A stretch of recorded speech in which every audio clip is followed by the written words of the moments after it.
তো আগের পার্টে দেখে নিয়েছো, আমি সকালবেলায় খেলাম ব্রেকফাস্ট, তারপরেই চলে এসেছিলাম বাজারে, বাজার করে নিয়ে গিয়ে রান্না বসানো হবে। তো এই যে ফ্রাইড রাইসের প্রস্তুতি চলছে, আর বাদবাকি রান্নাগুলো প্রায় অলমোস্ট কমপ্লিট হয়ে গেছে, এইটুকুই দেখাচ্ছি। তো কর্মসূত্রে উত্তর দিনাজপুর থাকায় জন্মদিনের দিন বাড়ি থাকতে পারি না, তো যেদিনই ফিরি মোটামুটি এরা সবাই আমায় সারপ্রাইজ দেয়, তো সেটাই চলছে। তো 5 রকম ভাজা করছে ওরা, তো ভাজার ছবিগুলো নিলাম। এদিকে মাটনটা বসাবে, তো মাটনটা ফোড়ন দিয়ে পেঁয়াজ বসিয়ে দিল। বাকি রান্নাগুলো ওরা আগেই করে রেখেছে, তো সেগুলোর ভিডিও আমি নিতে পারিনি, উপস্থিত ছিলাম না।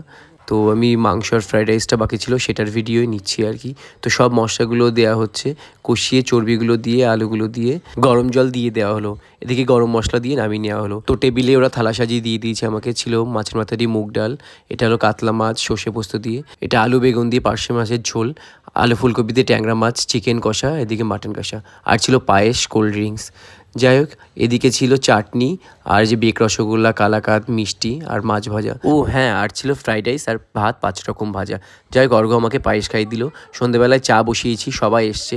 ভোরবেলাতে আমি ঢুকেছিলাম বলে সবাই তখন উপস্থিত ছিল না কেক কাটার জন্য, ওরাই প্ল্যান করেছিল কেক কাটার। তো ওরা সন্ধেবেলাতে এসেছিল, ওদেরকে একটু করে কফি দিয়ে দিলাম। তো সবার ক্লিপ একটু একটু করে আমি জুড়ে দিলাম ভিডিওর সাথে। তো এবার কেক কেটে নিচ্ছি আবার, মানে সেই কেকটাই কাটছি। তো ভিডিওটা কেমন লাগলো জানিও, দেখা হচ্ছে পরের ভিডিও।